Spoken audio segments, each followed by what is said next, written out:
입사 첫날 신임 여비서가 100억짜리 도자기를 박살냈습니다. 회장실 한가운데 놓여있던 청아백자 다랑아리.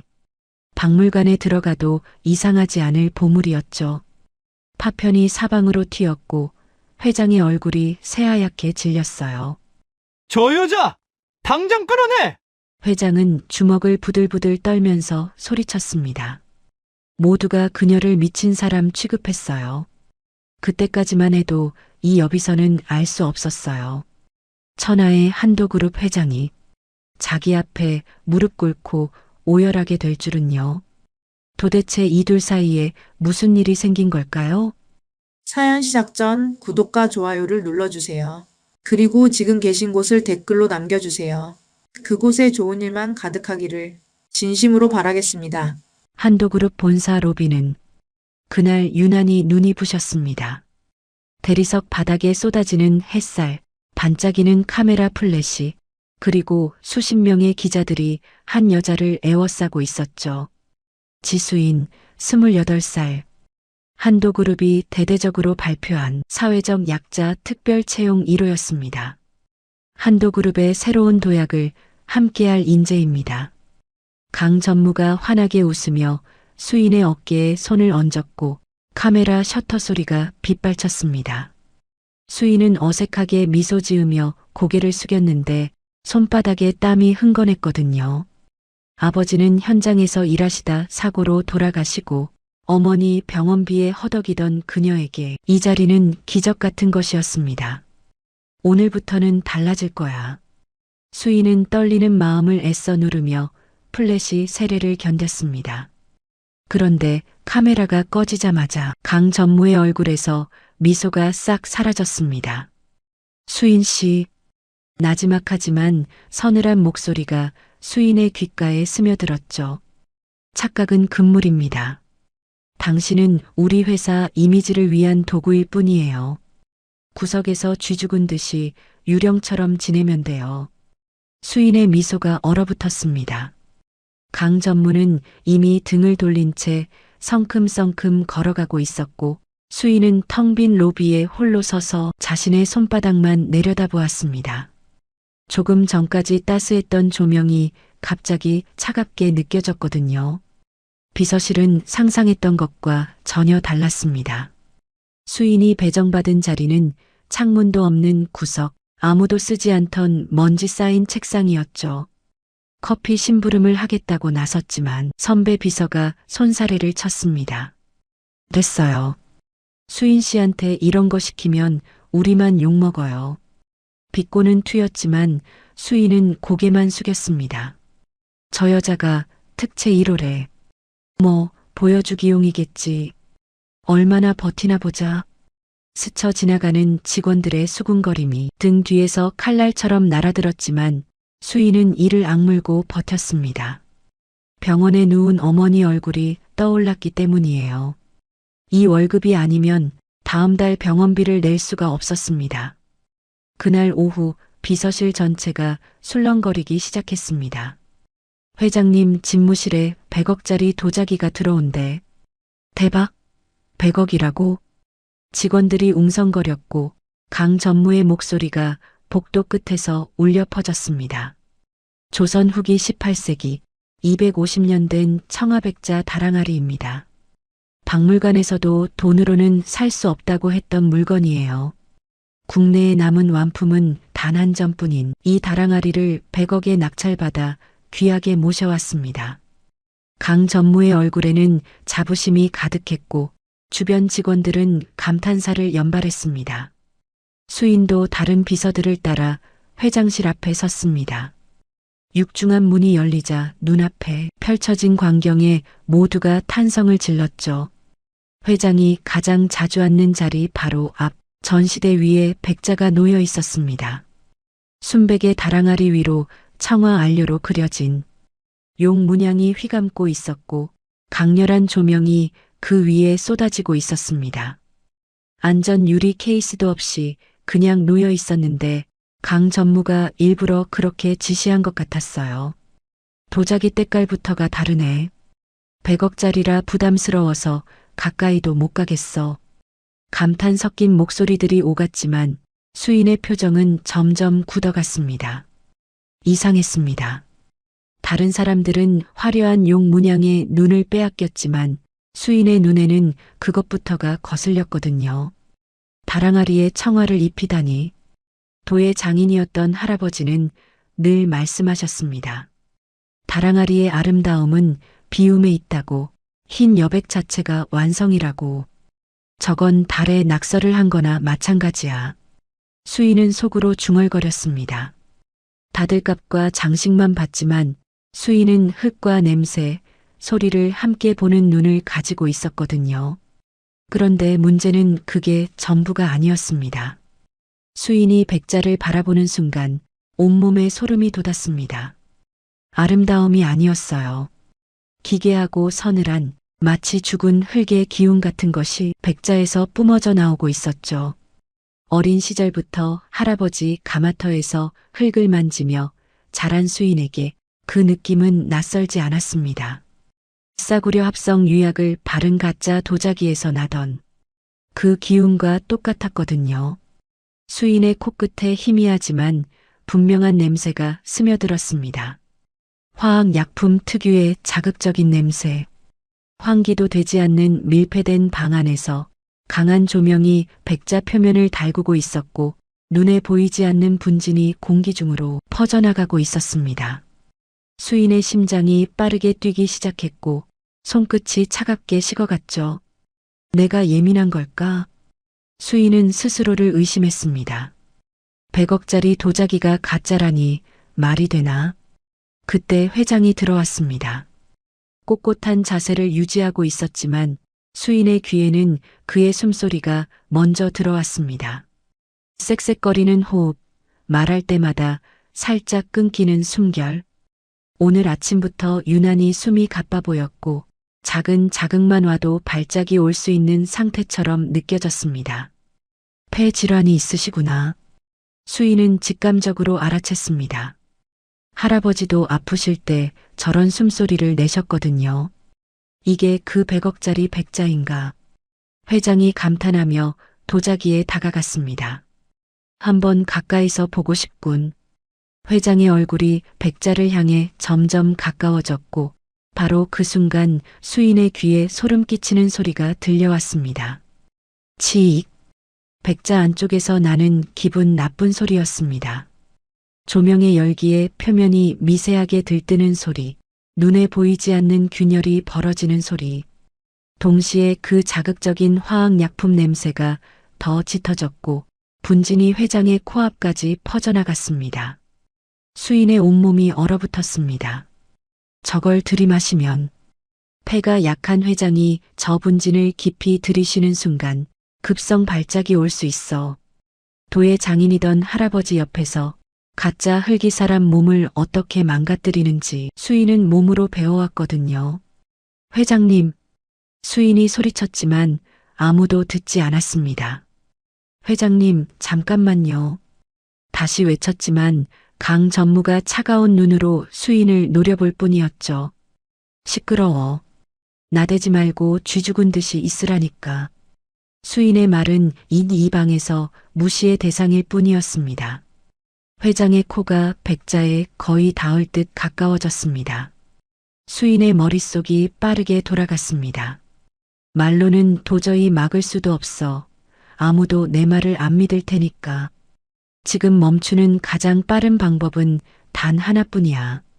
수인의 다리가 먼저 움직였습니다. 머리보다 몸이 먼저 반응한 거였죠. 지금 들이마시면 급성 발작이 올 수 있어. 그 직감 하나가 수인의 등을 밀었습니다. 수인의 손이 백자를 들어 올려 바닥으로 던졌고 100억짜리 도자기가 대리석 바닥 위로 산산이 박살났습니다. 파편이 사방으로 튀었고 정적이 흘렀습니다. 아무도 숨을 쉬지 않는 것 같았어요. 회장의 얼굴이 새하얗게 질렸습니다. 저 여자 당장 끌어내. 회장이 손을 부들부들 떨며 소리쳤습니다. 수인 자신도 자기가 무슨 짓을 한 건지 믿기지 않아서 멍하니 서 있었습니다. 이게 뭐 하는 짓이야? 강 전무의 비명 같은 고함이 터져 나왔습니다. 그의 얼굴이 시뻘겋게 달아올랐고 수인을 향해 달려와 뺨을 후려쳤죠. 찰싹! 수인의 고개가 옆으로 꺾였고 입술 안쪽에서 피가 배어 나왔습니다. 100억이야, 100억. 미쳤어? 정신이 나갔어? 강 전무의 손이 다시 올라갔지만 수인은 피하지 않았습니다. 뺨이 욱신거렸지만 그보다 더 선명하게 느껴지는 게 있었거든요. 바닥에 흩어진 파편들 사이에서 올라오는 지독한 약품 냄새. 특히 도자기 바닥 부분에서 그 냄새가 유독 강하게 났습니다. 회장은 바닥에 흩어진 파편을 붙잡고 주저앉았습니다. 내 백자, 내 100억짜리 백자가 회장의 어깨가 들썩였고 오열이 터져 나왔습니다. 250년 된 국보급 유물이 눈앞에서 산산조각 났으니 그 심정이 오죽했겠어요. 수인의 심장이 쿵 내려앉았지만 그녀의 눈은 바닥에 떨어진 파편 하나를 향해 있었습니다. 바닥 부분, 깨진 단면에서 그 지독한 약품 냄새가 더 진하게 올라오고 있었거든요. 회장이 지시대로 보안 요원들이 수인의 팔을 잡아 끌었습니다. 그 순간 수인의 손이 빠르게 움직였죠. 냄새가 가장 센 파편 조각 하나를 손바닥 안에 쥔 것입니다. 무의식적인 행동이었어요. 아무도 눈치채지 못했습니다. 잠깐. 회장이 파편을 쥔 채 고개를 들었습니다. 눈물 젖은 얼굴로 수인을 노려보며 물었죠. 왜 그랬어? 왜 내 보물을 박살낸 거야? 목소리가 떨리고 있었습니다. 분노인지 슬픔인지 알 수 없는 감정이 뒤섞여 있었죠. 수인은 뺨이 욱신거리고 입술에서 피가 흘렀지만 고개를 숙이지 않았습니다. 떨리는 목소리였지만 또렷하게 말했습니다. 100억짜리 백자가 조명 정도의 열기에 쩍하고 금 가는 소리를 낼 리가 없습니다. 잠시 숨을 고른 뒤 덧붙였죠. 진품이라면요. 회장의 눈이 커졌고 강 전무의 얼굴이 순간 창백해졌습니다. 하지만 강 전무는 곧바로 표정을 추스렀죠. 자신의 계략이 탄로 날까봐 놀란 기색을 애써 감추는 것 같았습니다. 뭔 헛소리를 짓거리는 거야. 박물관에서도 인정한 진품이야. 감히 고작 비서 따위가 100억짜리 도자기를 노네? 강 전무가 보안 요원들에게 손짓했습니다. 빨리 끌어내. 이 정신 나간 여자를 다시는 이 건물에 발도 못 들이게 해. 수인이 끌려나가면서도 뒤를 돌아보았습니다. 회장은 여전히 파편을 쥔 채 바닥에 앉아 있었고 강 전무는 창백한 얼굴로 수인을 노려보고 있었죠. 수인의 손바닥 안에서 파편이 차갑게 식어가고 있었습니다. 하지만 그 파편에서 풍기는 지독한 약품 냄새는 점점 더 선명해졌어요. 내 감각이 틀리지 않았어. 수인은 끌려가면서도 그 확신을 놓지 않았습니다. 엘리베이터 문이 닫히는 순간 수인은 쥐고 있던 파편을 내려다보았습니다. 할아버지가 살아계셨다면 이 냄새를 맡자마자 아셨을 거예요. 이건 흙으로 빚은 게 아니야. 수인은 파편을 꼭 쥔 채 눈을 감았습니다. 할아버지의 투박한 손이 떠올랐거든요. 흙은 거짓말을 못한다, 수인아. 그 말씀이 귓가에 맴돌았습니다. 수인은 파편을 주머니 깊숙이 넣었습니다. 1층 로비로 쫓겨난 수인은 유리문 앞에 멈춰 섰습니다. 아까 카메라 플래시가 터지던 그 자리, 지금은 텅 비어 있었죠. 사회적 약자 특별 채용이로. 몇 시간 전만 해도 그 타이틀이 희망처럼 느껴졌는데 지금은 조롱처럼 들렸습니다. 유리문 너머로 오후 햇살이 쏟아졌지만 수인에게는 그 빛이 눈부시기보다 서늘하게 느껴졌습니다. 수인이 끌려간 곳은 비서실 구석에 자리한 작은 소회의실이었습니다. 창문 하나 없는 그 방은 평소엔 아무도 쓰지 않는 창고나 다름없었죠. 형광등 불빛이 차갑게 내리쬐는 가운데 수인은 딱딱한 의자에 앉아 두 손을 무릎 위에 올려놓았습니다. 뺨이 아직도 욱신거렸고 입술 안쪽에서 배어나온 피 맛이 가시지 않았어요. 하지만 그것보다 더 수인의 가슴을 짓누르는 건 따로 있었습니다.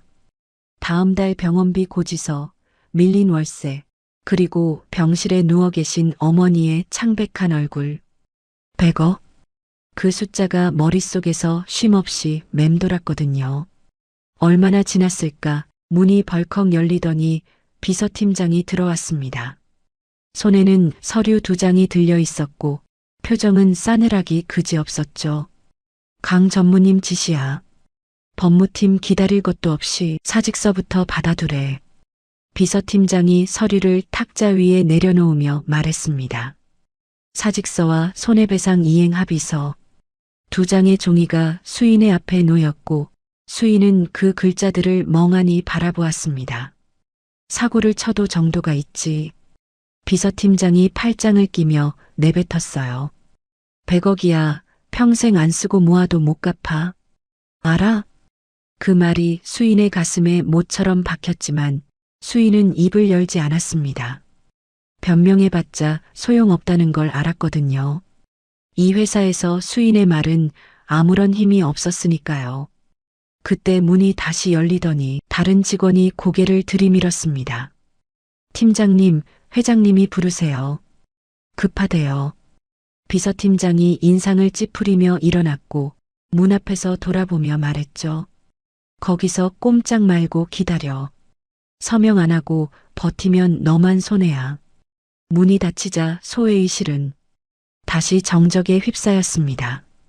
수인은 탁자 위에 손해배상 합의서를 내려다보았습니다. 뒷자리부터 하나하나 세어가 봤습니다. 1, 10, 100, 1000만, 100억. 태어나서 한 번도 헤아려 보지 못한 금액이었습니다. 병원비 몇만 원에도 손이 떨리던 수인에게 그 숫자는 상상조차 할 수 없는 절벽이었습니다. 이 빚이 나한테만 덮쳐오는 게 아니야. 엄마한테도 갈 텐데. 수인의 숨이 가빠지기 시작했고 손끝이 차갑게 식어갔습니다. 하지만 그 순간 주머니 속 파편이 손끝에 닿았습니다. 아까 무의식적으로 챙겨온 조각. 그 차가운 감촉이 수인의 정신을 붙잡아 주었어요. 그래, 나는 미친 게 아니야. 저 도자기는 분명히 이상했어. 수인은 파편을 꼭 쥐며 스스로를 다독였습니다. 한참 뒤 비서팀장이 돌아왔는데 표정이 아까와는 사뭇 달랐습니다.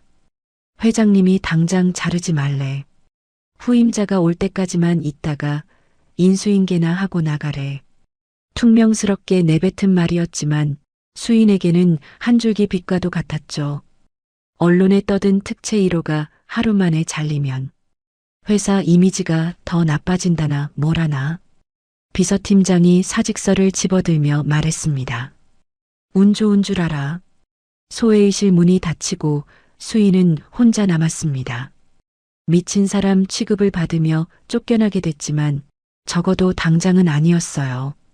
수인은 주머니 속 파편을 만지며 작게 숨을 내쉬었습니다. 그래, 깨졌으니까. 그 기괴하고 불길한 항아리는 이제 없어. 회장님은 무사하실 거야. 그 생각에 수인은 남몰래 가슴을 쓸어내렸습니다. 며칠 뒤 수인은 다시 비서실로 복귀했습니다. 회장의 명령이 있었기에 어쩔 수 없이 받아들여진 것이었죠.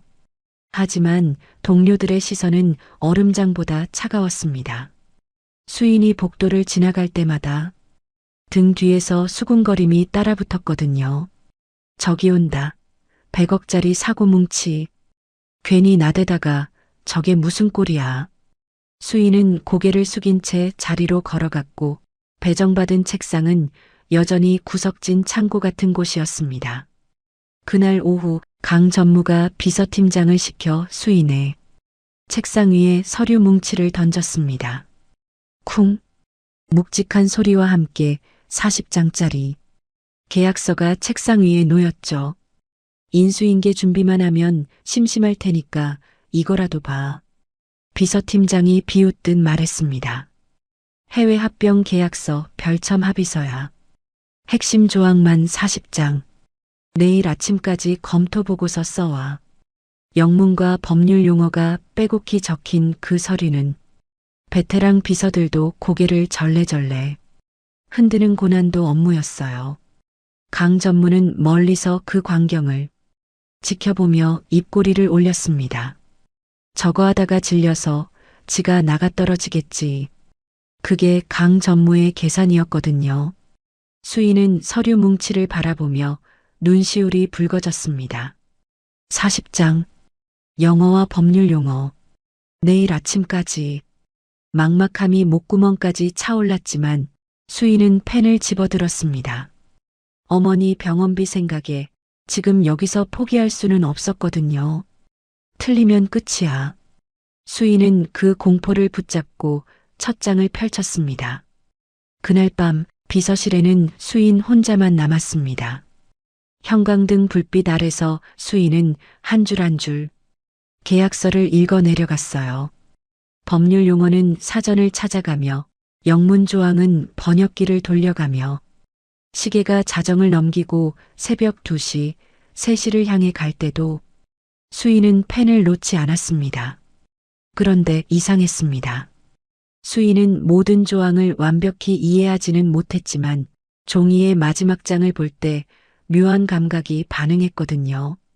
마치 할아버지가 굽이 휘어진 도자기를 골라내듯 수많은 숫자와 문장들 사이에서 기묘하게 어긋난 부분이 눈에 들어왔습니다. 이상해. 이 조항 뭔가 안 맞아. 수인은 형광펜으로 그 부분에 밑줄을 긋기 시작했습니다. 새벽녘이 되자 수인의 메모지에는 빼곡한 글씨가 가득 차 있었습니다. 마지막 40번째 조항. 이 조항은 읽으면 읽을수록 이상했습니다. 수인의 얼굴은 점점 창백해졌습니다. 이게 맞아? 이대로 계약하면 우리 회사 핵심 기술이 통째로 넘어가는 거잖아. 수인의 손이 떨리기 시작했습니다. 아침 해가 떠오르자 수인은 분석한 메모를 들고 강 전무실로 향했습니다. 노크를 하고 들어간 수인은 떨리는 손으로 메모를 내밀었죠. 전무님, 마지막 40번 조항이 이상합니다. 이 조항대로라면 우리 회사의 핵심 기술이 상대 측으로 넘어갈 수 있습니다. 강 전무는 서류를 쳐다보지도 않았습니다. 메모를 집어들더니 테이블 위로 던져버렸죠. 법무팀 엘리트들이 수개월간 검토한 걸 고작 내가 하룻밤 훑어보고 훈수를 둬? 차가운 목소리가 수인의 귓가를 스쳤습니다. 골탕 좀 먹으라고 준 서류에 진짜 내가 뭐라도 된 줄 아나 본데 주제넘게 굴지 말고 나가. 수인은 강 전무실을 나와 복도에 섰습니다. 시계를 보니 9시. 오늘 오후면 계약이 체결됩니다. 돌이킬 수 없는 서명이 이루어지는 거예요. 수인의 심장이 빠르게 뛰기 시작했습니다. 강 전무님은 안 들어주셨어. 그럼 어떻게 해야 하지? 수인은 복도 끝에 보이는 회장실 문을 바라보았습니다. 쫓겨날 각오를 해야 했습니다. 회장은 수인이 그토록 아끼던 백자를 박살낸 사람이니까요. 하지만 수인은 발걸음을 옮겼습니다. 이건 100억보다 더 큰 문제야. 회사 전체가 무너질 수도 있어. 수인은 비서실의 제지를 뚫고 회장실 문 앞에 섰고 숨을 한번 크게 들이쉰 뒤 노크했습니다. 누구야? 회장의 낮은 목소리가 들려왔습니다. 지수인입니다. 드릴 말씀이 있어서요. 잠시 정적이 흐른 뒤 문이 열렸습니다. 회장은 책상 앞에 앉아 수인을 차갑게 바라보았죠. 100억짜리 백자를 한순간에 박살내고도 무슨 할 말이 또 있나? 수인은 고개를 숙이지 않았습니다. 떨리는 목소리였지만 또렷하게 말했어요. 오늘 오후 체결 예정인 해외 합병 계약서에 치명적인 독소 조항이 있습니다. 지금 바로 확인해 주셔야 합니다. 회장의 눈빛이 흔들렸습니다. 백자를 박살낸 미친 여자가 또 무슨 소리를 하는 건가 싶었지만 수인의 눈에서 거짓은 보이지 않았거든요. 법무팀을 불러 회장이 비서에게 지시했고 잠시 뒤 법무팀장이 허겁지겁 달려왔습니다. 법무팀장은 수인이 표시해 놓은 조항들을 검토하기 시작했습니다. 처음에는 코웃음을 쳤지만 페이지를 넘길수록 얼굴이 창백해졌죠. 회장님, 법무팀장의 목소리가 떨리고 있었습니다. 신입 비서의 지적이 맞습니다. 40번 조항은 마지막에 끼워 넣은 수정본인데 저희가 최종본을 확인하지 못했습니다. 이대로 사인했다면 우리 그룹은 수천억 대의 손실을 봤을 겁니다. 회장실이 정적에 휩싸였습니다. 회장은 수인을 바라보았고 수인은 그 시선을 피하지 않았습니다. 100억짜리 백자보다 수십 배, 수백 배 더 큰 회사의 미래를 이 특채 비서가 지켜낸 것입니다. 회장의 눈에서 처음으로 깊은 빛이 스쳤어요. 신뢰의 빛이었습니다. 그때 회장실 문이 벌컥 열리더니 강 전무가 뛰어들어왔습니다. 상황을 전해 듣고 허겁지겁 달려온 거였죠. 회장님, 강 전무는 빠르게 표정을 바꾸며 너스레를 떨었습니다. 제가 수인의 잠재력을 알아보고 최종 검토차 서류를 맡긴 보람이 있네요. 우리 특채 비서가 이제야 제 몫을 다해주네요. 웃고 있었지만 그의 눈은 웃지 않았습니다. 회장은 강 전무를 잠시 바라보다가 수인에게 시선을 돌렸습니다. 수인 씨, 오늘 일은 내가 기억하겠네. 담담하지만 묵직한 목소리였습니다.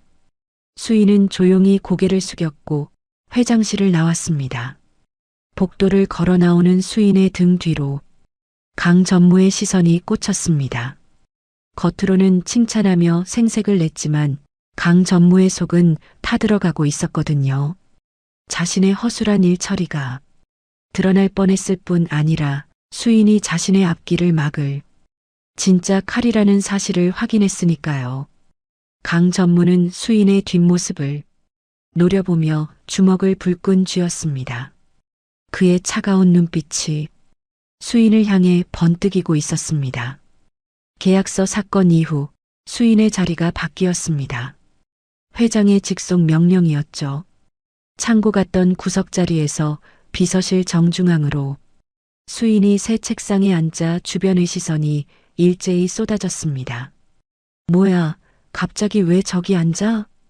회장님이 직접 오다 내렸대. 헐, 하루아침에 출세했네. 비아냥과 질투 섞인 속삭임이 등 뒤를 찔렀지만 수인은 모른 척 서류를 펼쳤습니다. 지금은 신경 쓸 때가 아니야. 수인은 회장실 문을 바라보며 조용히 숨을 내쉬었습니다. 며칠 뒤 수인은 회장실에 서류를 전달하러 들어갔다가 묘한 것을 발견했습니다. 창가에 놓인 난초 화분. 회장이 아끼는 명품 난초였는데 잎끝이 누렇게 변해가고 있었거든요. 전문 화훼 업체에서 매주 관리를 받는 화분인데 왜 저러지? 수인은 무심코 화분 가까이 다가가 흙 냄새를 맡았습니다. 이상했습니다. 흙에서 희미하게 곰팡이 냄새가 났거든요. 습도가 너무 높은 거야.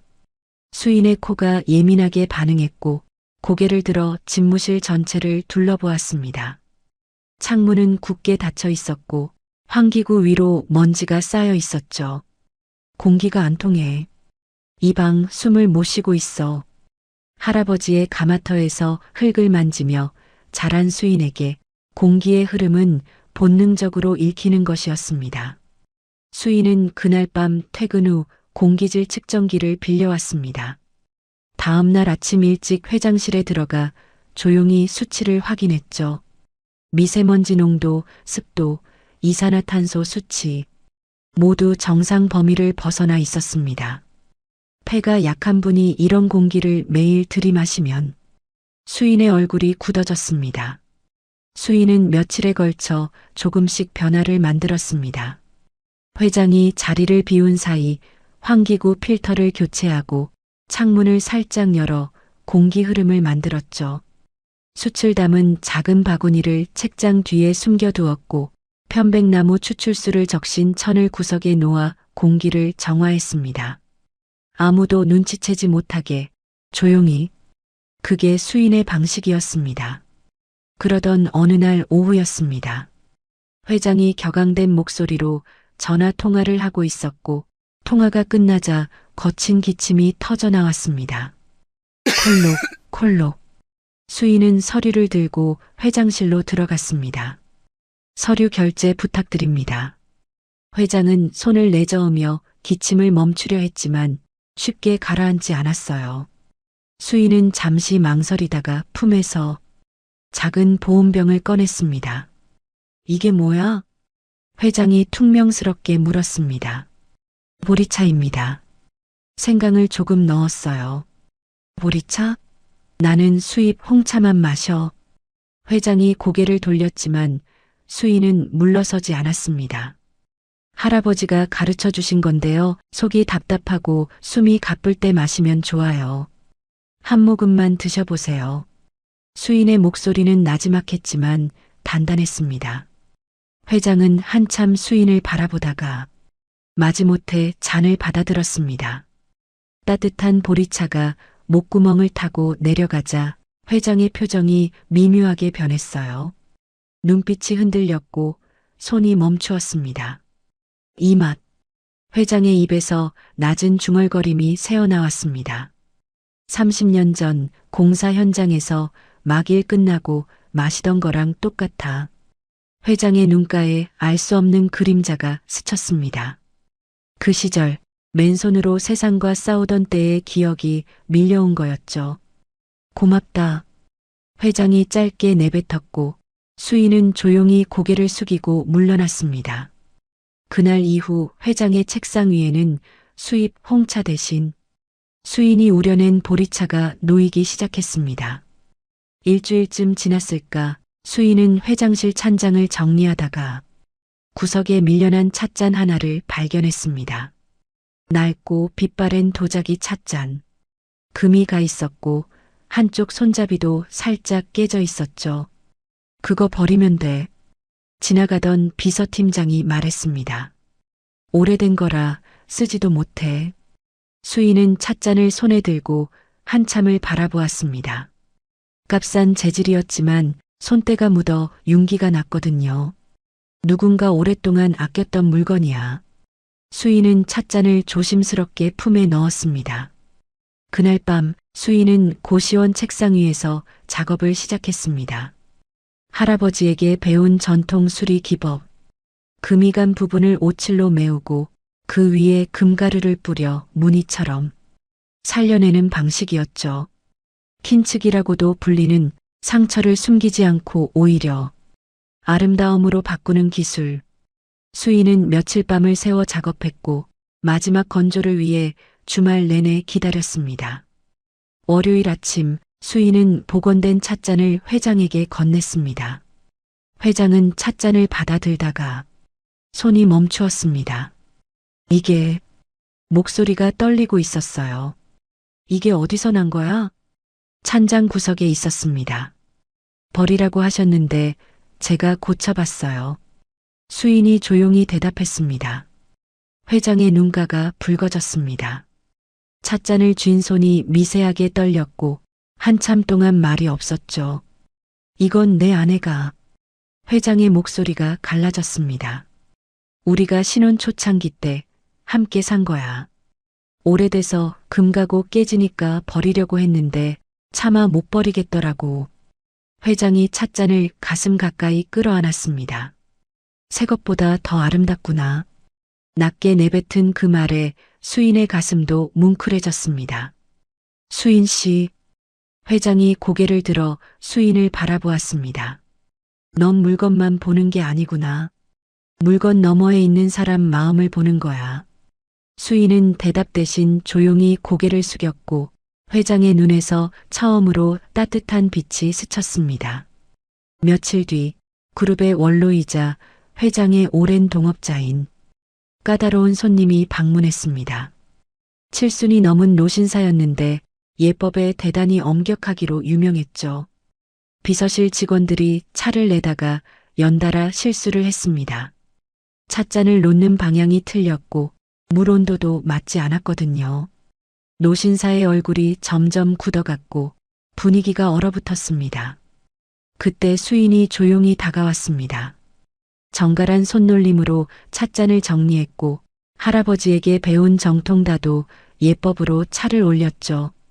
찻잔을 돌려 무늬가 손님 쪽을 향하게 하고 두 손으로 공손히 건넸습니다. 노신사의 눈이 커졌습니다.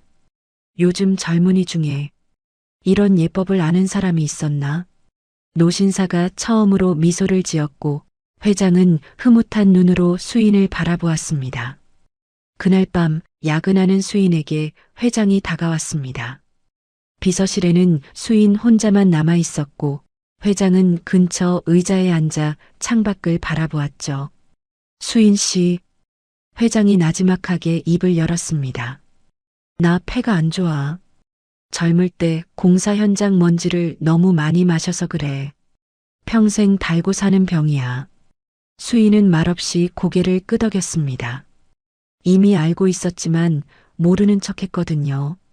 그런데 요즘 이상하게 숨쉬기가 편해졌어. 회장이 수인을 돌아보았습니다. 집무실 공기가 달라진 것 같은데 수인 씨가 뭔가 한 거지? 수인은 잠시 망설이다가 솔직하게 대답했습니다.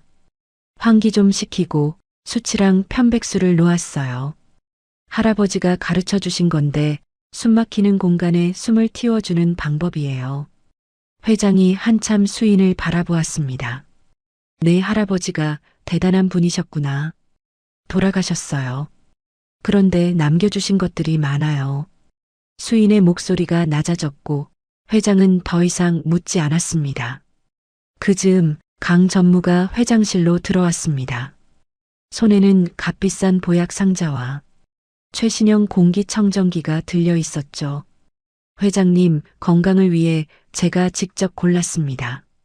이 보약은 산삼과 녹용이 들어간 거고 이 공기청정기는 필터가 독일제 최고급이에요. 강 전무가 생색을 내며 자랑했습니다. 그런데 회장의 반응이 시큰둥했습니다. 그래, 고맙네. 회장은 보약 상자를 밀어두고 책상 위에 보리차 잔을 집어들었습니다. 수인이 아침에 놓고 간 잔이었죠. 강 전무의 눈이 가늘어졌습니다. 그 차는? 강 전무가 물었습니다. 수인이 우려준 보리차야. 속이 편해져서 요즘 이것만 마셔. 회장이 무심하게 대답했고 강 전무의 입꼬리가 실룩거렸습니다.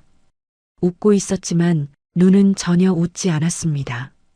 며칠 뒤 강 전무는 회장실 앞 복도를 지나다가 발걸음을 멈추었습니다. 문틈 사이로 보이는 광경 때문이었죠.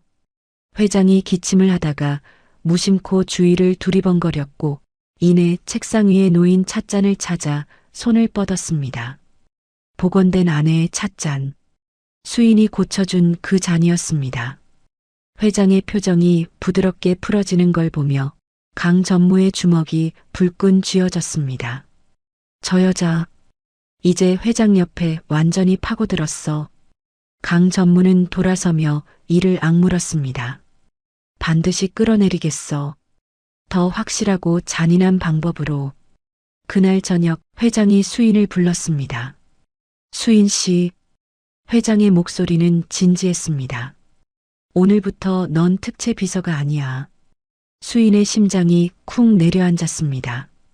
설마 또 쫓겨나는 건가? 하지만 회장의 다음 말이 수인을 멈추게 했습니다. 넌 이제 내 전담 비서야. 내 건강과 일정을 직접 챙기는 사람. 회장이 서류 한 장을 내밀었습니다. 정식 발령장이었죠. 월급도 올려줄게. 이제 어머니 병원비 걱정은 좀 덜 수 있을 거야. 수인의 눈시울이 붉어졌습니다. 감사합니다. 목소리가 떨렸지만 수인은 고개를 꼿꼿이 들었습니다. 회장은 고개를 끄덕이며 창밖을 바라보았고 수인은 발령장을 가슴에 품었습니다. 어머니한테 좋은 소식 전할 수 있겠다. 수인의 입가에 오랜만에 미소가 번졌지만 복도 저편에서 강 전무의 시선이 차갑게 번뜩이고 있다는 걸 알지 못했습니다. 강 전무는 주먹을 불끈 쥐며 돌아섰습니다. 이대로 두면 내 자리까지 위태로워져. 그날 밤 강 전무는 자신의 집무실에서 치밀한 계획을 세우기 시작했습니다. 며칠 뒤 강 전무는 비서실에 한 신입 직원을 불러들였습니다. 수인을 가장 시기하던 신입 직원이었죠. 수인 씨가 요즘 회장님 신임을 많이 받던데 자네는 어떻게 생각해? 강 전무가 나지막하게 물었고 신입 직원의 얼굴이 일그러졌습니다. 솔직히 불공평하다고 생각합니다. 특채라고 차별 대우하는 것도 아니고. 강 전무의 입꼬리가 올라갔습니다. 내가 자네 승진에 힘 좀 써줄까? 대신 작은 부탁 하나만 들어줘. 그렇게 함정이 만들어지기 시작했습니다. 수인에게 전화가 온 건 어느 오후였습니다. 보호자분 되시죠? 환자분 상태가 급변해서요. 빨리 오셔야 할 것 같습니다. 어머니가 입원한 병원에서 걸려온. 다급한 목소리에 수인의 얼굴이 창백해졌습니다. 수인은 급하게 가방을 챙기다가 책상 서랍을 미처 잠그지 못한 채 뛰쳐나갔죠. 그 순간을 노리고 있던 신입 직원이 수인의 보안 카드를 슬쩍 빼냈습니다. 모든 건 강 전무의 각본대로였어요. 그날 밤 텅 빈 사무실에서 신입 직원은 수인의 보안 카드로 기밀 자료실에 들어갔습니다. 회사의 차세대 핵심 기술인 세라믹 신소재 개발 도면. 강 전무가 지목한 바로 그 파일이었죠. 보안팀장이 미리 2차 인증을 해제해둔 덕에 출입은 너무나 쉬웠습니다. 기밀 파일 사본 하나가 수인의 사물함 깊숙이 숨겨졌고 보안 기록에는 수인의 이름이 선명하게 찍혔습니다. 며칠 뒤 수인의 통장에 4천만 원이 입금되었습니다. 차명 계좌를 여러 번 거쳐 흘러온 돈. 출처를 알 수 없는 그 돈은 마치 기술을 팔아넘긴 대가처럼 보이도록 치밀하게 설계되어 있었죠. 수인은 그 입금 사실조차 모른 채 평소처럼 회장실에 보리차를 올리며 하루를 보내고 있었습니다. 폭풍이 몰아친 건 그 주 금요일이었습니다. 긴급 이사회가 소집되었고 수인은 아무것도 모른 채 회의실로 불려 들어갔습니다. 회의실 안에는 모든 이사진이 굳은 얼굴로 앉아 있었고 맨 앞자리에는 회장이, 그 옆에는 강 전무가 자리하고 있었죠. 수인은 갑자기 불안해지기 시작했습니다. 왜 나를 여기로 부른 거지? 수인의 손끝이 차갑게 식어갔습니다. 지수인 비서. 강 전무가 입을 열었습니다. 목소리는 차분했지만 눈빛은 날카로웠죠. 당신의 보안 카드로 기밀 자료실에 출입한 기록이 발견됐어요. 이걸 어떻게 설명하실 건가요? 수인의 눈이 커졌습니다. 저는 기밀 자료실에 간 적이 없는데요. 기록이 거짓말을 하진 않죠. 강 전무가 서류를 꺼내 테이블 위에 펼쳤습니다. 수인의 보안 카드 출입 기록. 날짜와 시간이 선명하게 찍혀 있었습니다. 수인의 심장이 쿵쿵 뛰기 시작했어요. 그리고 이것. 강 전무가 또 다른 서류를 꺼냈습니다. 수인의 통장 거래 내역이었죠. 4천만 원. 수인이 본 적도 없는 돈이 찍혀 있었습니다. 출처 불명의 거액이 당신 통장에 들어왔더군요. 기술을 팔아넘긴 데가 아닙니까? 수인의 얼굴이 새하얗게 질렸습니다. 저는 이 돈이 뭔지 몰라요. 오늘 처음 알았습니다. 목소리가 떨렸지만 수인은 또렷하게 말했습니다. 증거가 더 필요한가요? 강 전무가 비서팀장에게 눈짓했고 비서팀장이 비닐봉지 하나를 들고 들어왔습니다. 봉지 안에는 기밀 파일이 담긴 USB가 들어 있었죠. 당신 사물함에서 나왔어요. 세라믹 신소재 개발 도면. 우리 회사의 핵심 기술이죠. 수인의 다리가 휘청거렸습니다. 이건 함정이야. 누가 나를 모함하고 있어. 하지만 눈앞에 펼쳐진 증거들은 너무나 완벽해 보였습니다. 회장님, 수인이 회장을 바라보며 입을 열었습니다. 저는 정말 아닙니다. 믿어주세요. 간절한 목소리였지만 회장의 표정은 돌처럼 굳어 있었습니다. 사회적 약자라고 품어줬더니 우리 기술을 팔아넘겼어? 회장의 목소리가 떨리고 있었습니다. 분노인지 배신감인지 알 수 없는 감정이 뒤섞여 있었죠. 수인이 준 찻잔, 보리차, 그 모든 진심이 거짓이었다는 걸까? 회장의 손이 테이블 위에서 부들부들 떨렸습니다. 회장님, 제 말 좀 들어주세요. 수인이 다급하게 말하려는 순간 강 전무가 손을 들었습니다. 보안상 더 이상의 발언은 금지합니다. 피의자 신분이니까요. 수인의 입이 막혔습니다. 해명 한마디 할 기회조차 주어지지 않았어요. 즉시 해고 및 출입정지 처분을 내리겠습니다. 강 전무가 선언했고 회장도 고개를 끄덕였습니다. 회의실 문이 열리더니 보안 요원 2명이 들어왔습니다. 수인의 팔을 잡아 일으키는 거친 손길. 수인은 끌려가면서도 회장을 돌아보았습니다. 회장님, 저 아닙니다. 제발이요. 하지만 회장은 고개를 돌린 채 수인을 보지 않았습니다. 그 차가운 등이 수인의 가슴에 비수처럼 꽂혔죠. 회의실 문이 닫히기 직전 강 전무가 수인에게 다가와 낮게 속삭였습니다. 너 같은 건 처음부터 이 자리에 어울리지 않았어. 가난한 게 죄는 아니지만 분수를 모르면 죄가 돼. 수인의 눈에서 눈물이 흘러내렸지만 그녀는 고개를 숙이지 않았습니다. 보안 요원들에게 끌려 복도를 지나는 동안 비서실 직원들의 시선이 쏟아졌습니다. 산업 스파이래. 역시 뭔가 이상하긴 했어. 수군거림이 칼날처럼 등을 베었지만 수인은 이를 악물고 걸었습니다. 회사 현관문이 열리고 수인은 건물 밖으로 내쫓겼습니다. 뒤에서 문이 닫히는 소리가 들렸고 수인은 그 자리에 주저앉았습니다. 하늘이 흐렸고 곧 빗방울이 떨어지기 시작했죠. 수인은 빗속에서 한참을 울었습니다. 억울해서가 아니었어요. 회장님이 나를 믿어주지 않았다는 사실이 가슴을 찢는 것 같았거든요. 그날 밤 강 전무는 회장실로 들어갔습니다. 수인이 키우던 공기정화 식물들을 모조리 치우라고 지시했고 숲 바구니와 편백수 천도 전부 버려졌죠. 이제 쓸데없는 것들은 다 치웠으니 제대로 된 환경을 만들어 드리겠습니다. 강 전무가 웃으며 말했지만 회장은 대답하지 않았습니다. 멍하니 창밖을 바라볼 뿐이었죠. 찻잔 하나 남지 않은 책상 위가 유난히 허전해 보였습니다. 수인이 떠난 지 며칠이 지났습니다. 회장의 상태가 급격히 나빠지기 시작했어요.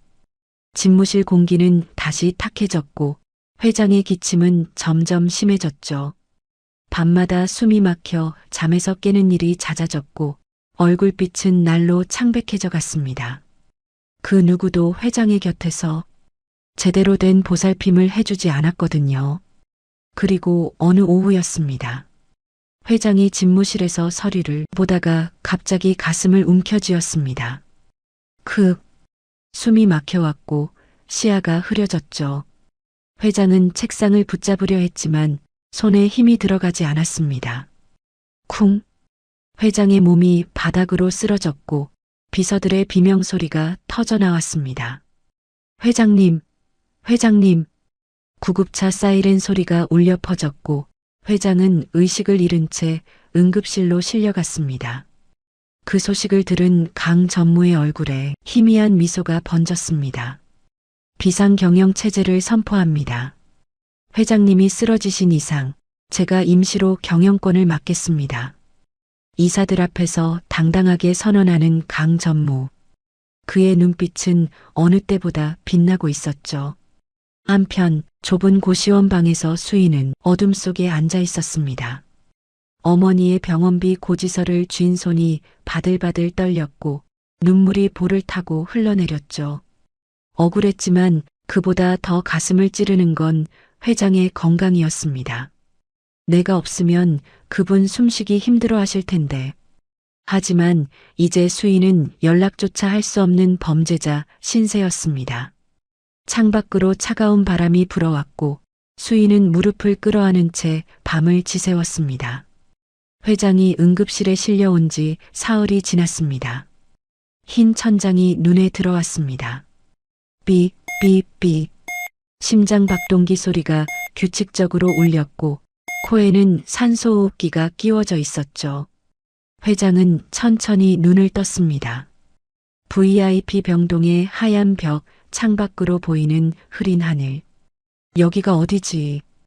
회장은 무거운 몸을 일으키려 했지만 팔에 힘이 들어가지 않았습니다. 회장님, 정신이 드셨군요. 담당 의사가 다가와 회장의 상태를 확인했습니다. 집무실에서 쓰러지셔서 응급실로 오셨어요. 급성 호흡 곤란이었습니다. 한동안 절대 안정이 필요합니다.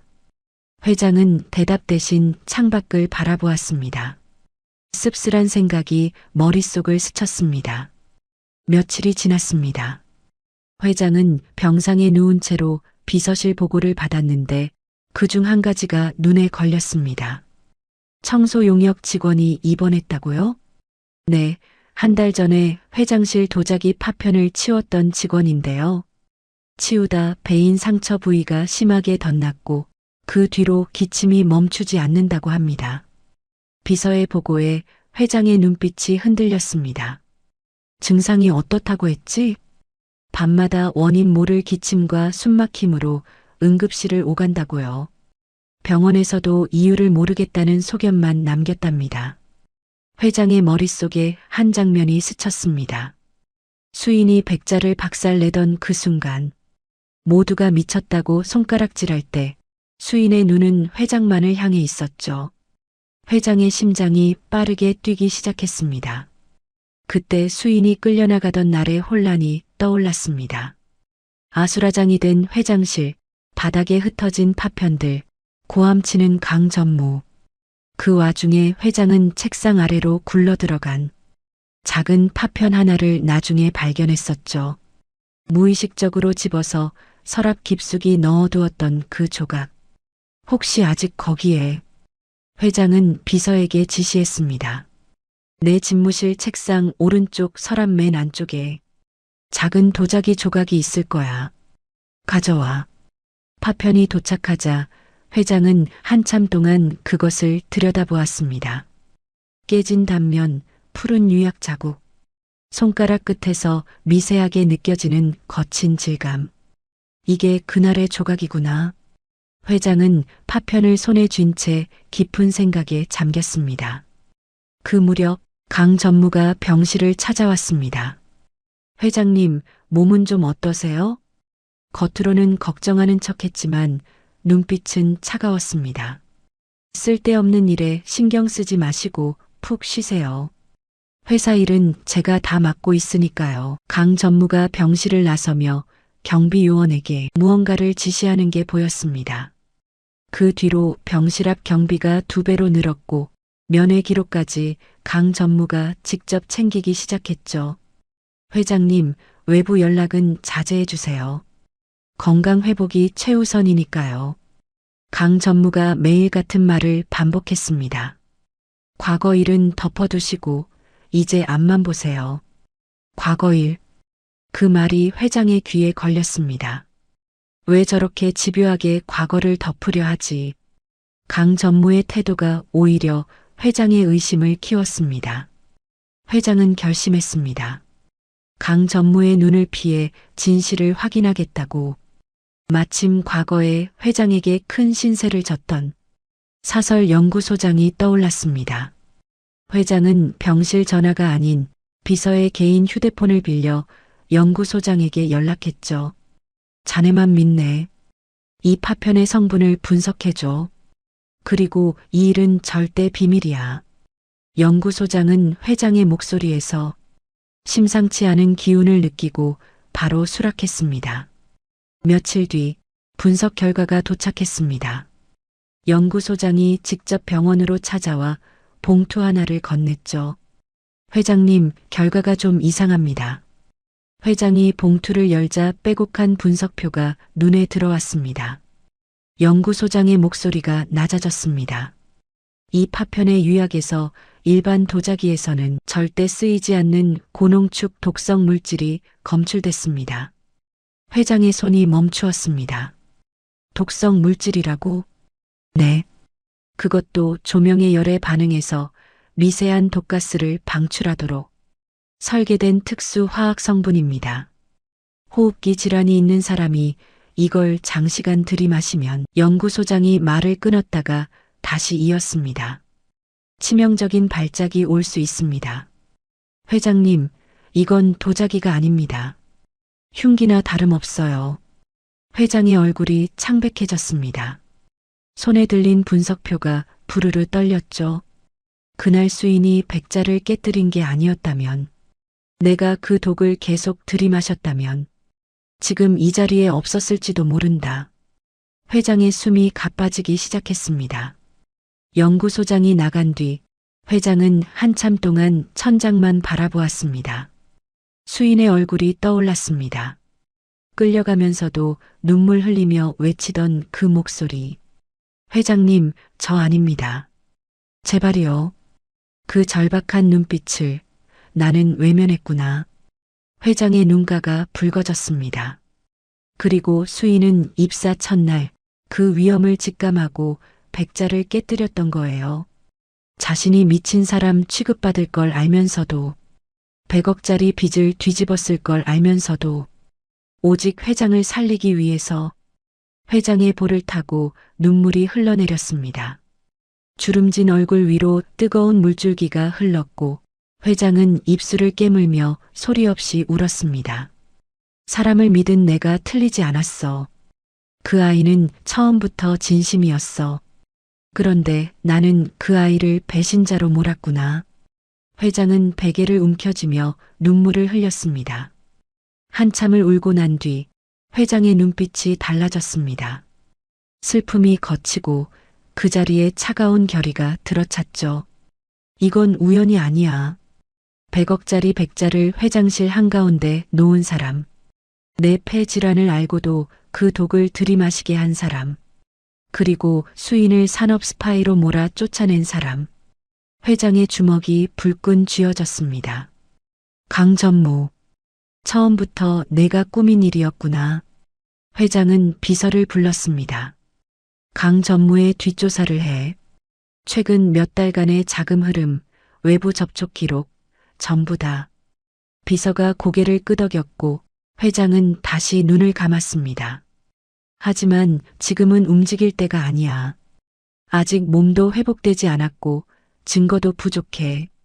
강 전무가 방심할 때까지 기다려야 해. 그날부터 회장은 연기를 시작했습니다. 병세가 더 악화된 척, 의식이 오락가락하는 척. 강 전무가 병실에 올 때마다 힘없이 눈을 감고 대답도 흐릿하게 했죠. 회장님 상태가 많이 안 좋으시네요. 강 전무가 걱정하는 척 말했지만 입꼬리가 살짝 올라가는 걸 회장은 놓치지 않았습니다. 좋아, 내가 방심하는 만큼 나는 칼을 갈겠다. 회장은 감은 눈 뒤에서 복수의 불꽃을 키우고 있었습니다. 며칠이 더 지났습니다. 강 전무는 회장이 곧 물러날 거라 확신하며 회사 장악에 박차를 가했고 비상경영체제를 명분 삼아 이사회를 자기 사람들로 채워나갔죠. 그 사이 회장은 조용히 정보를 모으고 있었습니다. 그리고 한 가지 결심을 했어요. 수인을 찾아야 해. 그 아이에게 직접 사과하고 진실을 확인해야 해. 회장은 병상에 누운 채 창밖을 바라보았습니다. 밤하늘에 별 하나가 빛나고 있었고 회장은 그 별을 향해 속으로 중얼거렸습니다. 기다려라, 수인아. 내가 반드시 널 찾아갈 테니. 그 무렵 고시원 좁은 방에서 수인은 어둠 속에 앉아 있었습니다. TV에서는 연일 모자이크 처리된 그녀의 얼굴이 나왔고 한도그룹 기술 유출 사건의 주범이라는 자막이 화면을 덮었죠. 사회적 약자 특채라며 들어와서 회사 기밀을 빼돌린 파렴치한 여자. 앵커의 목소리가 방 안을 가득 채웠고 수인은 리모컨을 들어 TV를 껐습니다. 손이 떨렸지만 눈빛은 꺼지지 않았어요. 수인은 낡은 가방을 열어 작은 천주머니를 꺼냈습니다. 입사식 날 아수라장이 된 회장실에서 필사적으로 숨겨왔던 것. 백자의 파편. 수인은 파편을 손바닥 위에 올려놓고 한참을 바라보았습니다. 이게 마지막 희망이야. 할아버지의 명예를 걸고 내 진심을 증명할 유일한 증거. 수인은 파편을 다시 천주머니에 넣고 가방을 챙겼습니다. 다음 날 새벽 수인은 고시원을 빠져나왔습니다. 모자를 눌러쓰고 마스크로 얼굴을 가린 채 시외버스 터미널로 향했죠. 목적지는 산골 마을. 할아버지의 유일한 수제자이자 지금도 전통 가마를 지키고 있는 도예 명장이 사는 곳이었습니다. 수인은 버스에 올라 창밖을 바라보았고 흐린 하늘 아래로 도시의 불빛이 점점 멀어져 갔습니다. 몇 시간을 달려 도착한 곳은 산 깊숙한 마을이었습니다. 좁은 골목길을 따라 올라가니 낡은 기와집 옆으로 검게 그을린 가마가 보였죠. 수인의 코끝에 익숙한 냄새가 스며들었습니다. 흙 냄새, 장작 타는 냄새. 할아버지의 가마터에서 맡았던 그 냄새와 똑같았어요. 수인의 눈시울이 붉어졌지만 걸음을 멈추지 않았습니다. 누구시오? 가마 앞에서 도자기를 살피던 노인이 고개를 들었습니다. 이른이 넘은 나이에 허리가 굽었지만 눈빛만은 맑고 날카로웠죠. 할아버지의 수제자, 도예 명장이었습니다. 선생님, 저 지수인이에요. 김장인의 손녀요. 수인이 모자를 벗으며 말했고 명장의 눈이 커졌습니다. 수인이? 그 어린 것이 이렇게 컸어? 명장이 다가와 수인의 얼굴을 찬찬히 살폈습니다. 그런데 왜 이 산골까지 왔어? 무슨 일이야? 수인은 품에서 천주머니를 꺼내 명장 앞에 내밀었습니다. 이것 좀 봐주세요. 할아버지가 살아계셨다면 뭐라고 하셨을지 선생님이 대신 말씀해 주세요. 명장이 주머니를 열어 파편을 꺼냈습니다. 손바닥 위에 올려놓고 한참을 들여다보더니 이내 코끝에 가져다 대고 냄새를 맡았죠. 명장의 얼굴이 굳어졌습니다. 이게 뭐야? 명장의 목소리가 낮아졌습니다. 다랑아리 파편이에요. 100억짜리 청아백자라고 했어요. 수인이 대답하자 명장이 고개를 절레절레 저었습니다. 청아백자 다랑아리? 그런 건 이 세상에 없어. 명장이 파편을 빛에 비춰보며 말을 이었습니다. 다랑아리는 비움의 미학이야. 흰 여백 자체가 완성인데 거기에 청아를 입히는 건 장인의 법도에 없는 짓이지. 명장이 파편에 깨진 단면을 손톱으로 긁어보았습니다. 이 유약 좀 봐. 전통 안료가 아니야. 화학 약품 냄새가 나. 명장의 얼굴이 점점 험악해졌습니다. 다랑아리에 청아를 그린 건 이 독성 유약의 색을 감추기 위해 푸른색으로 위장한 거야. 명장이 파편을 내려다보며 이를 악물었습니다. 이건 도자기가 아니야. 누군가를 해치려고 만든 흉기지. 수인의 심장이 빠르게 뛰었습니다. 선생님, 이걸 공식적으로 증명할 수 있을까요? 내 연구소에 분석 장비가 있어. 바로 검사해보자. 명장이 수인을 이끌고 작업실 안쪽으로 들어갔습니다. 낡은 기계들 사이로 분석 장비가 보였고 명장은 파편을 장비 위에 올렸죠. 한참 뒤 분석 결과가 출력되었습니다. 명장이 종이를 들고 읽어 내려가다가 손이 살짝 떨렸습니다. 고농축 비소 성분 검출. 조명열의 반응에 휘발성 독가스를 방출하는 특수 화학 물질 포함. 명장의 목소리가 갈라졌습니다. 이걸 만든 놈은 사람을 죽이려고 작정한 거야. 호흡기가 약한 사람이 이걸 계속 들이마시면. 쯧쯧. 명장이 말을 잇지 못하고 고개를 저었습니다. 수인의 눈에서 눈물이 흘러내렸습니다. 선생님, 저 이걸로 누명을 벗어야 해요.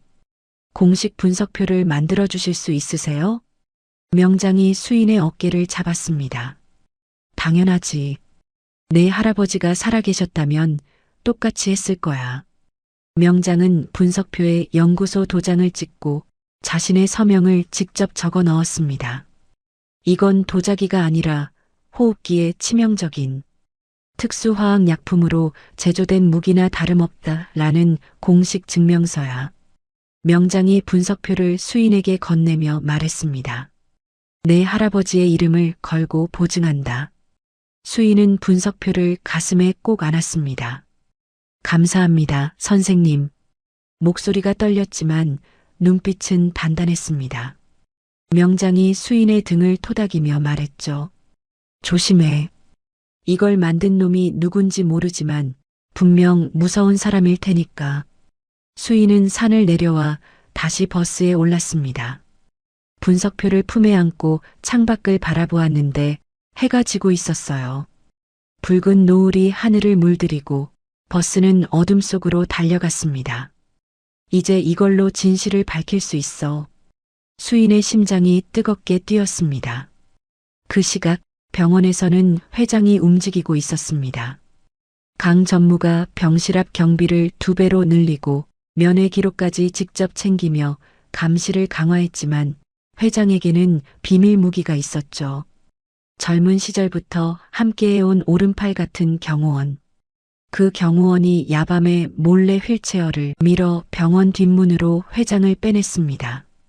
어디로 모실까요? 경호원이 물었고 회장은 낮게 대답했습니다. 수인이 숨어 있는 곳으로. 밤이 깊어갈 무렵 수인은 고시원 골목으로 돌아오고 있었습니다. 가로등 불빛이 드문드문 비치는 좁은 골목. 수인은 분석표를 품에 안은 채 빠르게 걸었습니다. 그때였습니다. 골목 어둠 속에서 누군가의 그림자가 움직였어요. 수인이 멈칫했습니다. 심장이 쿵쿵 뛰었고 발이 얼어붙었죠. 강 전무가 보낸 사람인가. 수인이 뒤로 물러서려는 순간 그림자가 가로등 불빛 아래로 걸어 나왔습니다. 환자복 위에 코트를 걸친 수척한 얼굴의 노인. 회장이었습니다. 수인의 눈이 커졌습니다. 회장님? 목소리가 떨렸고 다리에 힘이 풀렸습니다. 회장은 수인을 뚫어지게 바라보며 천천히 다가왔습니다. 그날 내가 아니었다면 회장의 목소리도 떨리고 있었어요. 나는 지금 숨쉬고 있지 않았겠지. 수인의 눈에서 눈물이 흘러내렸습니다. 회장님, 저는 정말 알아. 회장이 수인의 말을 끊었습니다. 다 알아. 그래서 왔어. 내가 알고 있는 백자의 정체가 뭔지 직접 듣고 싶었다. 수인은 떨리는 손으로 품에서 분석표를 꺼냈습니다. 다랑아리에 청아를 입힌 건 장인의 법도에 없는 짓입니다. 저는 할아버지가 알려준 대로 행동했을 뿐이에요. 수인이 분석표를 회장에게 내밀었습니다. 이건 오늘 할아버지의 수제자에게 받은 공식 분석표예요. 그 백자가 뭘로 만들어졌는지 다 적혀 있어요. 그 순간 골목 입구에서 차량 불빛이 스쳐 지나갔습니다. 회장이 본능적으로 수인의 손목을 잡아 그림자 속으로 끌어당겼습니다. 두 사람은 숨을 죽인 채 벽에 몸을 붙였고 차량 불빛이 천천히 지나가는 걸 지켜보았죠. 수인의 심장이 터질 듯 뛰었고 회장의 손은 차가웠지만 단단했습니다. 불빛이 사라지자 회장이 분석표를 펼쳤습니다. 가로등 불빛에 비친 글자들, 고농축 비소 성분, 조명 열 반응 휘발성 독가스, 호흡기 질환자 치명적. 회장의 손이 사시나무 떨리듯 떨렸습니다. 이건 회장의 목소리가 갈라졌습니다. 나를 죽이려고 만든 거였어. 회장이 고개를 들어 수인을 바라보았습니다. 눈가에 눈물이 맺혀 있었어요. 너가 날 살린 거였구나. 수인은 대답하지 못했습니다. 그저 눈물만 흘렸죠.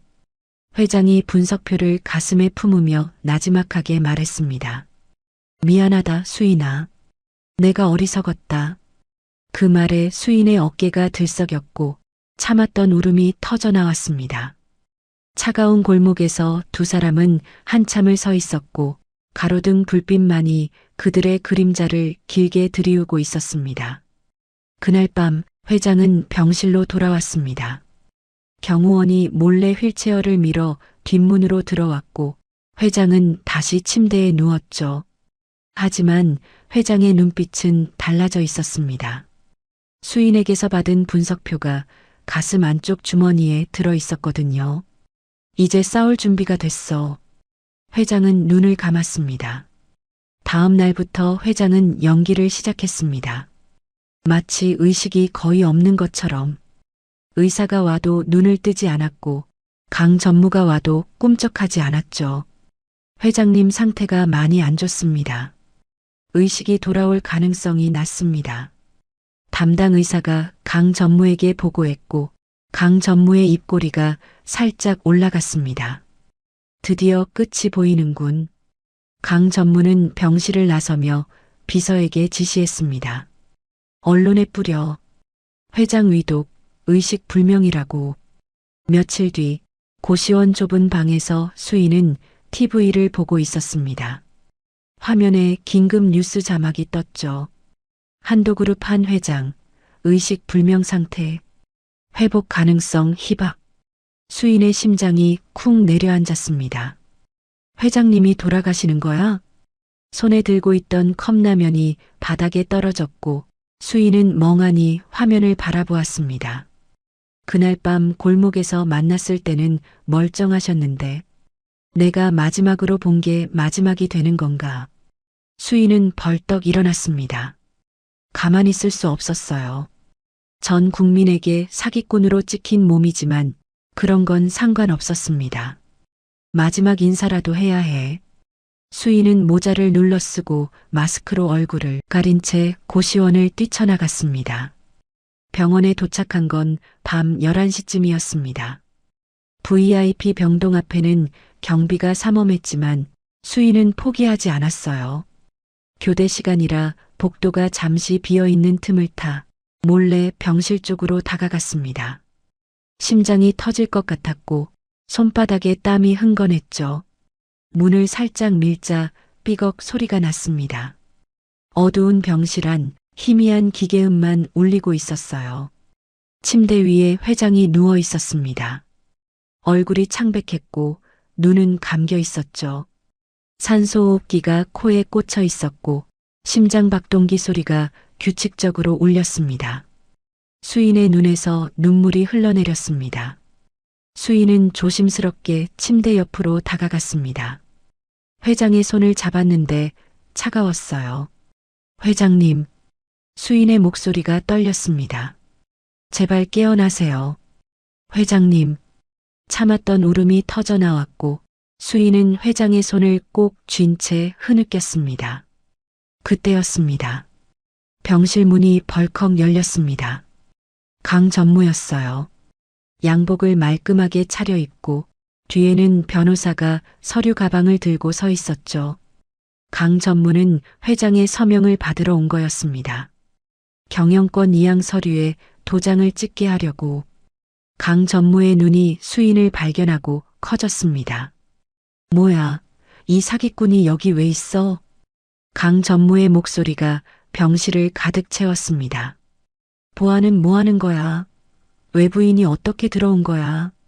강 전무가 수인에게 다가왔고 수인은 뒤로 물러섰습니다.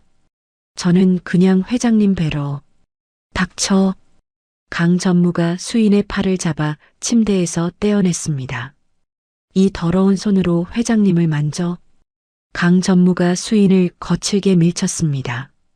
수인이 균형을 잃고 바닥으로 나동그라졌죠. 쿵.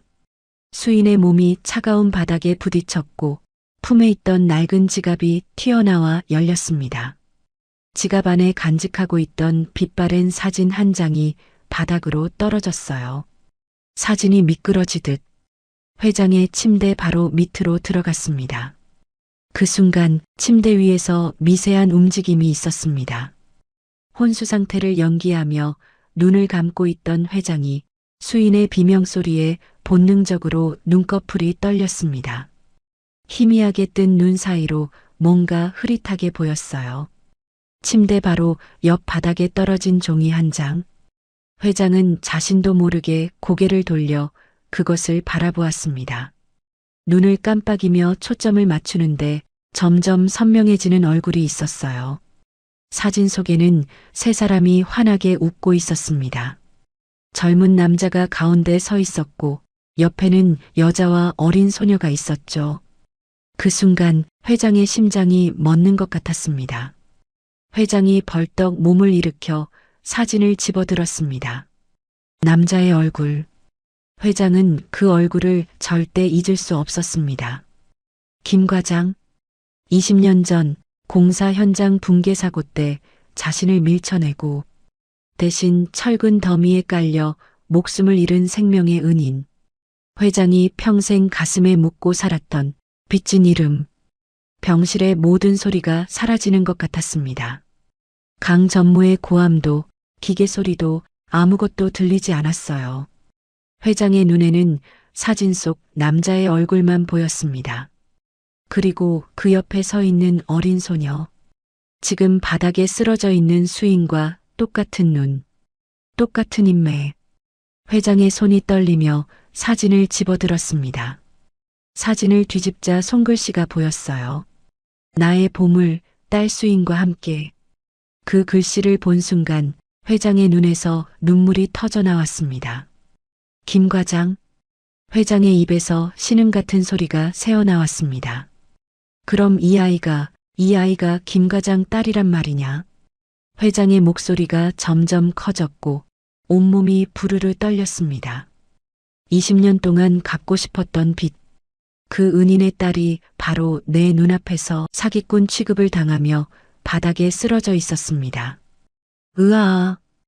회장이 짐승 같은 포효를 내뱉으며 침대에서 몸을 일으켰습니다. 산소호흡기를 잡아뜯었고 이불을 걷어찼죠.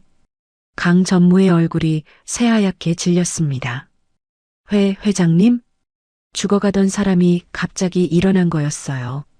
강 전무의 다리가 후들거렸습니다. 회장이 침대에서 내려왔습니다. 비틀거리면서도 한 발 한 발 바닥에 쓰러진 수인에게 다가갔죠. 그리고 무릎을 꿇고 수인을 끌어안았습니다. 수인아. 회장의 목소리가 갈라졌습니다. 내가 김 과장 딸이었구나. 수인은 무슨 말인지 이해하지 못한 채 회장의 품에 안겨 멍하니 있었습니다. 그때 회장은 수인을 안은 채 고개만 들어 강 전무를 바라보았습니다. 당장 나가. 회장의 목소리는 낮았지만 강 전무는 그 한마디에 등골이 서늘해졌습니다. 강 전무의 머릿속이 빠르게 돌아갔습니다. 이 사람 완전히 쓰러진 게 아니었어. 처음부터 연기였던 거야. 강 전무의 입술이 파르르 떨렸습니다. 지금 끝내지 않으면 내가 끝난다. 강 전무는 변호사를 데리고 황급히 병실을 빠져나갔습니다. 뒤에서 회장의 거친 숨소리가 들렸지만 강 전무는 뒤도 돌아보지 않았습니다. 병실에 남은 건 회장과 수인뿐이었습니다. 회장이 수인의 얼굴을 두 손으로 감싸며 말했습니다. 미안하다, 수인아. 내 아버지한테 평생 빚지고 살았는데 그 딸한테 이런 짓을 했구나. 수인의 눈에서 다시 눈물이 흘러내렸습니다. 아버지요? 제 아버지를 아세요? 회장이 고개를 끄덕였습니다. 20년 전 내 아버지가 날 살리고 대신 돌아가셨어. 내가 평생 잊지 못한 사람이야. 수인의 머릿속이 하얘졌습니다. 아버지. 어렸을 때 공사장 사고로 돌아가셨다고만 들었던 아버지. 그 아버지가 회장님을 살리고 죽은 거였어요. 수인은 회장의 품에 얼굴을 묻고 소리 없이 울었습니다. 회장도 수인을 꼭 안은 채 눈물을 흘렸죠. 창밖으로 새벽빛이 밝아오고 있었지만 두 사람은 한참 동안 그 자리에서 움직이지 못했습니다. 그날 밤 강 전무는 병실에서 나오자마자 비서에게 전화를 걸었습니다. 이사회를 긴급 소집해. 지금 당장. 목소리가 떨리고 있었지만 강 전무는 애써 침착한 척했죠. 회장 정신이 말짱해. 연기였어. 강 전무는 이를 악물었습니다. 새벽 2시 이사회가 열렸습니다. 졸린 눈을 비비며 모인 이사들 앞에서 강 전무가 입을 열었죠. 회장님이 또다시 잠깐 깨어나셨습니다. 하지만 정신이 오락가락하셔서 다음에 어떤 결정을 내리실지 알 수 없습니다. 강 전무는 회장의 상태를 위험 요소로 포장했습니다. 회사를 위해서라도 빨리 결정을 내려야 합니다. 취임식을 앞당기겠습니다. 이사들은 고개를 끄덕였고 강 전무의 입꼬리가 살짝 올라갔습니다. 그리고 이틀 뒤 한도그룹 본사 대강당에서 강 전무의 회장 취임식이 열렸습니다. 기자들이 카메라를 들고 몰려왔고 이사들과 임원들이 자리를 채웠죠. 강 전무는 검은 양복을 말끔하게 차려입고 단상에 올랐습니다. 드디어 이 자리가 내 것이 되는구나. 강 전무의 눈이 빛났습니다. 오늘 저는 한도그룹의 새로운 수장으로서 강 전무가 마이크를 잡고 인사말을 시작하려던 그 순간이었습니다. 쿵! 대강당 뒷문이 벌컥 열렸습니다. 모든 시선이 그쪽으로 쏠렸죠. 문 앞에 두 사람이 서 있었습니다. 한 사람은 흰 머리카락에 주름진 얼굴, 하지만 눈빛만은 살아있는 노인. 휠체어도 지팡이도 없이 두 발로 당당히 서 있는 회장이었습니다. 그리고 그 옆에는 단정한 정장을 입은 젊은 여자, 수인이었어요. 장내가 술렁거렸습니다. 회장님이시다. 죽어가신다더니 어떻게. 속삭이는 소리가 여기저기서 들렸고 기자들의 카메라 플래시가 터졌죠. 강 전무의 얼굴이 새하얗게 질렸습니다. 회장님? 마이크를 든 손이 부르르 떨렸습니다. 회장이 천천히 걸어 들어왔습니다. 한 걸음 한 걸음. 수인이 옆에서 팔을 잡아주었지만 회장은 스스로 걷고 있었어요. 강 전무의 앞에 멈춰선 회장이 나지막하게 말했습니다. 강 전무 취임식 축하하네. 아직 전무 맞지? 그 말에 강 전무의 얼굴이 일그러졌습니다. 회장님, 지금 제정신이 아니십니다. 강 전무가 소리쳤습니다. 며칠 전까지 의식도 없으셨잖아요. 지금 판단력이 흐려지신 겁니다. 강 전무가 품에서 종이 한 장을 꺼냈습니다. 여기 주치의 진단서가 있습니다. 회장님은 정상적인 판단이 불가능하다고. 회장이 그 종이를 받아들었습니다. 찬찬히 읽어보더니 입꼬리를 올렸죠. 이거 자네가 돈 주고 산 가짜 진단서 아닌가? 회장이 종이를 양손으로 잡고 쭉 찢어버렸습니다. 찢어진 종이 조각이 바닥에 흩어졌고 강 전무의 눈이 휘둥그레졌습니다. 내 정신은 그 어느 때보다 맑다. 오늘 자네한테 물어볼 게 있어서 왔어. 회장이 한 발 더 다가섰습니다. 강 전무, 자네가 가져온 그 백자 말이야. 100억 원짜리 청아백자 다랑아리. 그거 정말 진짜 맞나? 강 전무의 이마에 식은땀이 흘렀습니다. 당연하죠. 제가 직접 경매에서 낙찰받아 소중히 모셔온 겁니다. 강 전무가 수인을 가리키며 소리쳤습니다. 저 미친 여자가 그걸 개박살 냈잖아요. 100억짜리 보물을요. 수인이 앞으로 나섰습니다. 손에 작은 리모컨을 들고 있었죠. 그럼 제가 보여드릴 게 있습니다. 수인이 버튼을 누르자 대강당 뒤쪽의 대형 화면에 불이 켜졌습니다. 화면에 분석표가 떴어요. 고농도 비소 검출, 조명열에 반응하는 독성 물질 포함. 수인이 또렷한 목소리로 말했습니다. 그날 제가 깨뜨린 건 100억짜리 보물이 아니었습니다. 비소와 독성 물질로 가득 찬 살인 도구였어요. 장내가 웅성거렸습니다. 진짜 백자는 열을 받는다고 독가스를 뿜지 않습니다. 하지만 이 가짜는 조명 아래서 천천히 독을 내뿜도록 만들어졌어요.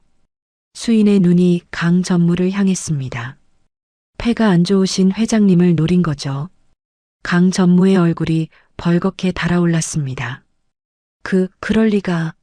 나도 속은 거야. 경매에서 산 건데 경매 회사가 가짜를 판 거라고. 강 전무가 발버둥 쳤지만 목소리가 점점 높아질수록 더 초라해 보였죠. 그때 대강당 연문이 열렸습니다. 검은 양복을 입은 사람들이 줄지어 들어왔어요. 경찰과 검찰이었습니다. 회장이 미리 고발장을 넣고 모든 증거를 넘겨둔 상태였거든요. 수사관이 앞으로 나와 종이를 펼쳤습니다. 오늘 새벽 강 전무의 자택을 수색했습니다. 숨겨둔 금고에서 이것이 나왔습니다. 대형 화면에 사진이 떴습니다. 흰색의 다랑아리. 아무 무늬도 없는 은은하게 빛나는 진품이었어요. 경매번호 107번, 진짜 다랑아리입니다. 강 전무가 진품은 숨겨두고 독이 든 가짜를 회장실에 놓은 겁니다. 강 전무의 다리가 휘청거렸습니다. 아니야. 그건. 말을 잇지 못하고 입만 벌렸다 닫았죠. 화면이 바뀌었습니다. 이번에는 한 남자의 얼굴이 떴어요. 도자기를 만드는 위조업자였습니다. 녹취 파일이 재생되었죠. 강 전무님이 저한테 의뢰하셨어요. 진품이랑 똑같이 만들되 조명 밑에서 독이 퍼지도록 특수 제작하라고요. 입막음 비용으로 5억을 따로 받았습니다. 차분한 목소리가 대강당에 울려 퍼졌고 강 전무의 얼굴이 회색빛으로 변했습니다. 회장이 이사들을 둘러보며 말했습니다. 다들 들었지? 강 전무는 나를 죽이려고 했어. 천천히 아무도 모르게. 회장의 목소리가 떨렸지만 눈빛은 흔들리지 않았습니다. 그리고 이 아이를. 회장이 수인의 어깨를 잡았습니다. 이 아이를 사기꾼으로 몰아서 쫓아냈지. 회장이 깊이 숨을 들이마시고 이사들과 기자들에게 말을 이었습니다. 이 아이의 이름은 지수인. 20년 전 공사 현장에서 나를 밀쳐내고 대신 목숨을 잃은 김 과장의 딸입니다. 장내가 조용해졌습니다. 김 과장이 아니었다면 나는 20년 전에 죽었습니다. 그리고 그 딸이 또다시 저를 살렸습니다. 독이 든 백자를 깨뜨려서 말이죠. 그때 수사관이 강 전무의 손목을 잡았습니다. 차가운 수갑이 찰칵 소리를 내며 채워졌죠. 살인, 미수, 사기, 횡령, 배임, 무고. 강 전무 동행하셔야겠습니다. 강 전무의 눈이 뒤집혔습니다. 내가 이 회사를 어떻게 키웠는데 내가 없었으면 한도그룹이 여기까지 올 수 있었겠어? 회장이 차갑게 대꾸했습니다. 내가 키운 건 회사가 아니야. 내 욕심이지. 강 전무가 끌려가면서도 발버둥 쳤습니다. 두고 봐. 이렇게 안 끝나. 나 강민호가 이렇게 끝날 사람이 아니라고. 하지만 그 비명은 점점 멀어졌고 대강당 문이 닫히자 조용해졌습니다. 잠시 침묵이 흘렀습니다. 그리고 누군가 박수를 치기 시작했어요. 1명, 2명, 점점 늘어나더니 대강당 전체가 박수 소리로 가득 찼습니다. 수인을 향한 박수였죠. 사기꾼이 아니라 회사를 구한 영웅에게 보내는 박수. 수인의 눈에서 눈물이 흘러내렸습니다. 참고 참았던 눈물이 터진 거예요. 회장이 수인의 손을 꼭 잡았습니다. 수인아, 이제야 내 아버지한테 면목이 서는구나. 회장의 목소리도 떨리고 있었습니다. 고맙다. 그리고 미안하다. 수인은 대답 대신 회장의 손을 꼭 잡았습니다. 창밖으로 햇살이 쏟아져 들어왔고 대강당은 따뜻한 빛으로 가득 찼습니다. 오랫동안 어둠 속에 있던 진실이 드디어 빛 아래로 나온 순간이었습니다. 강 전무가 끌려간 지 일주일 뒤 한도그룹 본사에서 기자회견이 열렸습니다. 수십 명의 기자들이 카메라를 들고 모였고 플래시가 쉴 새 없이 터졌죠. 회장이 단상에 올라 마이크를 잡았습니다. 오늘 저는 한 사람의 명예를 되찾아 주려고 이 자리에 섰습니다. 회장의 목소리가 회견장에 울려 퍼졌어요. 며칠 전까지 사기꾼으로 불리던 지수인 씨. 회장이 수인의 이름을 불렀습니다. 이 사람은 사기꾼이 아닙니다. 제 목숨을 살린 생명의 은인입니다. 기자들이 웅성거렸고 카메라 플래시가 더 빠르게 터졌죠. 20년 전 저를 구하고 대신 목숨을 잃은 김 과장. 지수인 씨는 바로 그분의 딸입니다. 회장의 눈가가 붉어졌습니다. 저는 2번 살아났습니다. 20년 전 김 과장에게 1번, 그리고 지금 그의 딸에게 또 1번. 회장이 수인을 단상으로 불렀습니다. 수인이 천천히 걸어 올라왔고 회장 옆에 섰죠. 이 자리에서 공식적으로 밝힙니다. 지수인 씨는 오늘부로 한도그룹의 비서실장입니다. 회장이 수인의 손을 잡아 올렸습니다. 제 곁에서 제 눈이 되어줄 사람입니다. 박수 소리가 터져나왔고 수인의 눈에서 눈물이 흘러내렸습니다. 사기꾼이라고 손가락질 받던 날들이 떠올랐거든요. 이제 그 모든 게 끝났어요. 기자회견이 끝난 뒤 회장이 수인을 불렀습니다. 수인아, 나랑 같이 갈 데가 있어. 회장의 차를 타고 도착한 곳은 산골 마을이었어요. 좁은 골목길을 따라 올라가니 낡은 기와집과 검게 그을린 가마가 보였습니다. 수인의 심장이 쿵 내려앉았어요. 이곳은 내 할아버지의 가마터야. 회장이 수인의 어깨를 잡았습니다. 몇 년 전에 팔렸다고 들었는데 내가 몰래 사뒀어. 수인의 눈이 커졌습니다. 회장님이요?